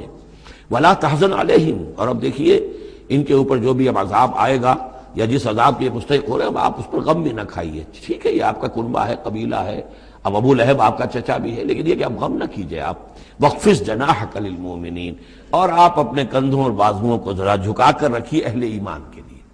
یہ ہمارے فقراء جب آتے ہیں، یہ جو غلام طبقے سے جو لوگ آئے ہیں، یہ لوگ جو گرے پڑے طبقات سے تعلق رکھتے ہیں، جب یہ آپ کے پاس آئیں تو آپ ان کا استقبال کیجئے. فَقُلْ سَلَامٌ عَلَيْكُمْ كَتَبَ رَبُّكُمْ عَلَىٰ نَفْسِهِ الرَّحْمَةَ، تو اس انداز میں ان کا استقبال کیجئے، ان کے سامنے تواضع کیجئے، ان کے سامنے اپنے کندھوں کو جھکائیے. وَاخْفِضْ جَنَاحَكَ لِلْمُؤْمِنِينَ، یہی مضمون ایک مرتبہ پھر سورہ طٰہٰ کے اندر آئے گا. وَاخْفِضْ جَنَاحَكَ لِمَنِ اتَّبَعَكَ مِنَ الْمُؤْمِنِينَ، اہل ایمان یہ جو آپ کی پیروی کر رہے ہیں، آپ اپنے ذرا کندھے ان کے سامنے جھکا کر رکھیے.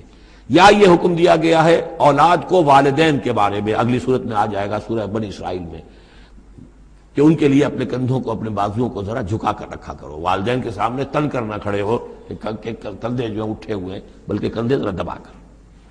وَاخْفِضْ جَنَاحَكَ لِلْمُؤْمِنِينَ وَقُلْ إِنِّي أَنَا النَّذِيرُ الْمُبِينُ، اور کہہ دیجئے کہ میں تو صرف خبردار کرنے والا ہوں، کھلا خبردار کرنے والا، میری اس کے سوا کوئی ذمہ داری نہیں ہے۔ کما انزلنا علی المقتسمین، جیسے کہ ہم نے نازل کیا ہے ان پر کہ جنہوں نے تقسیم کر لیا ہے، الذین جعلوا القرآن عظیم، قرآن کو انہوں نے بوٹیاں بنا لیا ہے، اس کو توڑ کے ٹکڑے کر دیا ہے۔ اب اس کے اندر دو رائے ہیں، ایک تو یہ کہ اس قرآن سے مراد یہی قرآن ہے، اور مذاق اڑایا کرتے تھے لوگ، یہ جو بھی تھے ابو جہل اور اس کے ساتھی، بھئی فلاں سورت تو میری ہے، وہ تمہیں لے جاؤں گا، وہ فلاں سورت جو محمد کہتا ہے وہ تم لے جانا، وغیرہ وغیرہ، آپس میں وہ تقسیم کرتے تھے ہنسی مذاق میں۔ تو اس حوالے سے انہوں نے قرآن کو بوٹیاں بنا کر اپنے اندر تقسیم کرنا شروع کر دیا ہے۔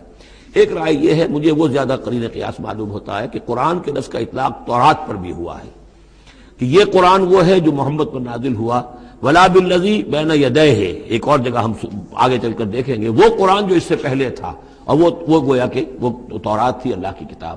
تو جس طریقے سے تورات کے ٹکڑے ٹکڑے کر دیے تھے یہود نے، اور قراطیسا تجعلونہ قراطیسا تبدونہا وتخفون کثیرا، یہ ہم پڑھ چکے ہیں سورہ انعام کی آیت نمبر 91 میں۔ تو جیسے کہ ٹکڑے ٹکڑے کر کر اور کچھ حصہ ظاہر کیا، کچھ چھپایا، تو ان دونوں کی رائے ہے، وہ میں نے آپ کے سامنے پیش کر دی۔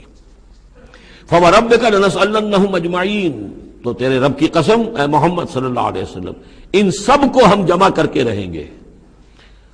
اما نسألنہم اجمعین، ہم ان سے پوچھ کر رہیں گے، یہ لفظ وہی آ گیا ہے، فَلَنَسْأَلَنَّ الَّذِينَ أُرْسِلَ إِلَيْهِمْ وَلَنَسْأَلَنَّ الْمُرْسَلِينَ، یہ جو سورہ اعراف کی آیت نمبر 6 تھی، ہم لازماً پوچھ کر رہیں گے ان سے بھی جن کی طرف رسولوں کو بھیجا گیا، اور ان سے بھی کہ جن کو رسول بنا کر بھیجا گیا۔ فَوَرَبِّكَ لَنَسْأَلَنَّهُمْ أَجْمَعِينَ، تو آپ کے رب کی قسم ہم ان سب سے پوچھ لیں گے، حساب کتاب لے لیں گے، یہ تھوڑے سے وقت کی بات ہے، آپ ذرا صبر کیجئے۔ اما کانوا یعملون، جو کچھ کہ یہ کر رہے تھے، فاصدع بما تؤمر، یہ ہے وہ آیت۔ اب ڈنکے کی چوٹ علی الاعلان کہیے جس چیز کا آپ کو حکم ہوا ہے۔ یہ جب حکم آیا حضور کو تو پھر آپ کوہ صفا پر کھڑے ہوئے، اور پھر آپ نے وہاں، اگرچہ ظاہر بات ہے کہ اس کا کوئی امکان نہیں تھا کہ آپ ننگے ہو جاتے، لیکن جو وہاں کا رواج تھا وہ یہ تھا کہ اگر کسی شخص کے پاس کوئی ایسی خبر آتی تھی کہ فلاں قبیلے کے لوگ جو ہیں آج رات ہمارے اوپر حملہ کریں گے، شب خون ماریں گے، اب کیسے لوگوں کو بتائیں، کوئی کمیونیکیشن ماس میڈیا تو ہے نہیں، کیسے خبر دیں، کیا کریں؟ تو وہ یہ کرتا تھا کہ وہ شخص کپڑے اتار کے معذرزاد برہنہ ہو کر کسی اونچی جگہ کھڑا ہو جاتا تھا، تاکہ ہر طرف سے لوگ دیکھ لیں کہ ایک ننگا آدمی کھڑا ہے، نذیر عمیان کہتے تھے اسے، ننگا خبردار کرنے والا۔ اب جہاں تک اس کی آواز جا رہی ہے، آواز لگاتا تھا وا صباحا، ہائے وہ صبح جو آنا چاہتی ہے، آیا چاہتی ہے، اس لیے کہ صبح کے وقت ہوتے تھے حملے، یہ جس کو آج کل آپ کہتے ہیں small hours of the morning, وہ بہت غفلت کا وقت ہوتا ہے آدمی کا، صبح رات کے 2-3 بجے جو ہے ٹھنڈی ٹھنڈی نیند آئی ہوتی ہے، اس وقت وہ آتے تھے، حملہ کرتے تھے، لوٹ مار کرتے تھے، قتل کرتے تھے اور بھاگ جاتے تھے۔ تو وا صباح، ہائے وہ صبح جو آیا چاہتی ہے۔ تو اب لوگ دوڑتے تھے کہ بھائی کہاں کی خبر آئی ہے، کون ہے، کون سا قبیلہ ہے، کس کے بارے میں اطلاع ہے، اطلاع صحیح ہے غلط ہے۔ تو یہ ان کا رواج تھا۔ تو حضور نے یہ کیا، صرف ایک چیز اس میں سے نکال دی، ننگے ہونے کا سوال نہیں تھا معاذ اللہ، لیکن آپ بھی کھڑے ہو گئے کوہ صفا پر، وا صباحا کا نعرہ لگایا۔ اب لوگ آئے، دوڑے، کوئی خبر دی ہے، محمد دینا چاہتے ہیں، کوئی بات ہے، بڑی اہم کوئی بات ہے۔ وہاں آپ نے پھر اپنی دعوت پیش کی۔ تو اسی مجمع میں پھر ابو لہب نے کہا تھا تبا لک لہذا جمعتنا، تمہارے لیے ہلاکت ہو، ہمیں اس کام کے لیے جمع کیا تھا، ہم اپنے بڑے بڑے اہم کاموں میں لگے ہوئے تھے۔ وہ مہاجن تھا، کہیں مہاجنی سود اپنا لین دین کا حساب کر رہا ہوگا بیٹھا ہوا، میں وہ سب چھوڑ کر آیا ہوں کہ کوئی خاص اہم بات تم نے بتانی ہے، لیکن تم نے یہ کیا کیا؟ تو یہ ہے وہ واقعہ، اور اس سے معلوم ہو جاتا ہے کہ یہ سورہ مبارکہ جو ہے اسی دور کی، ابتدائی دور کی ہے۔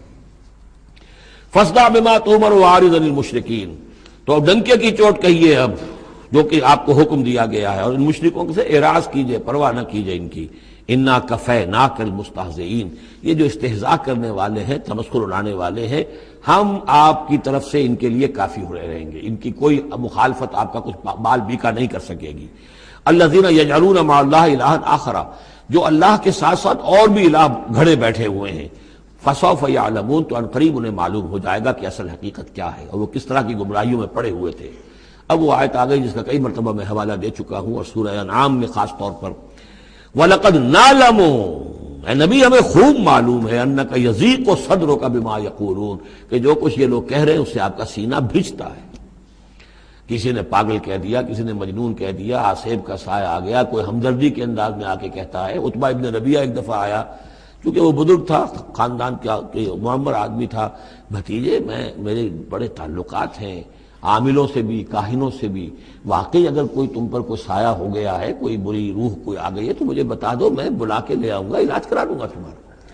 اب کوئی کچھ کہہ رہا ہے، کوئی کچھ کہہ رہا ہے، کسی نے کہا شاعر ہے، کسی نے کہا کہ ایک انہوں نے غلام پکڑ کے رکھا ہوا ہے، عجمی غلام، اسے کمرے میں بند کیا ہوا اپنے گھر کے اندر، اور وہ عالم ہے بہت بڑا جو پورے پچھلی کتابوں کا جاننے والا، اس سے ڈکٹیشن لیتے ہیں اور پھر آ کر ہم پر دھونس جماتے ہیں کہ یہ اب وہی آئی ہے۔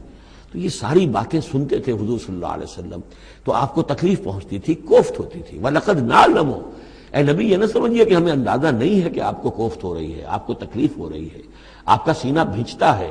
وَلَقَدْ نَعْلَمُ أَنَّكَ يَضِيقُ صَدْرُكَ بِمَا يَقُولُونَ، کہ جو کچھ یہ لوگ کہہ رہے ہیں اس سے آپ کا سینہ بھیجتا ہے۔ فَسَبِّحْ بِحَمْدِ رَبِّكَ، بس اپنے رب کے حمد میں اور تسبیح میں لگے رہیے، تسبیح کیجئے اپنے رب کی حمد کے ساتھ، اسی سے آپ کے دل کو سکون ہوگا، اطمینان ہوگا، اسی سے یہ کہ آپ کے لیے استقامت اور صبر کے راستے جو ہیں وہ کھلتے چلے جائیں گے۔ وَقُم مِّنَ السَّاجِدِينَ، اور سجدہ کرنے والوں میں ہو جائیے، آپ سجدہ کیجئے، تسبیح کیجئے، حمد کیجئے، اپنے رب کے ساتھ تعلق مع اللہ ہے کہ جو ان تمام سختیوں کو آپ کے لیے آسان کر دے گا۔ جتنا اللہ سے اپنے اس قلبی اور ذہنی رشتے کو مضبوط سے مضبوط تر بنائیں گے، اتنی ہی یہ تمام چیزیں جو ہیں آپ پر ہلکی ہوتی چلی جائیں گی۔ وَاعْبُدْ رَبَّكَ حَتَّىٰ يَأْتِيَكَ الْيَقِينُ، اور اپنے رب کی بندگی میں، پرستش میں لگے رہیے یہاں تک کہ وہ یقینی بات آ جائے۔ اور وہ یقینی بات کیا ہے؟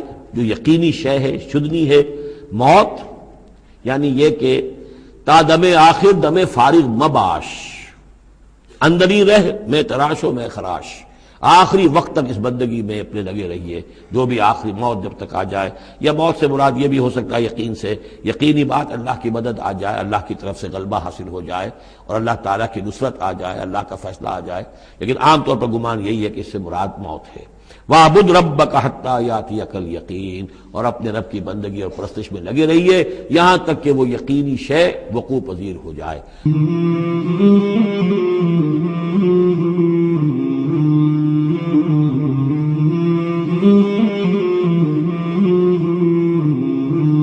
مولاي صل وسلم دائما أبدا على حبيبك خير الخلق كلهم، مولاي صل وسلم دائما أبدا على حبيبك خير الخلق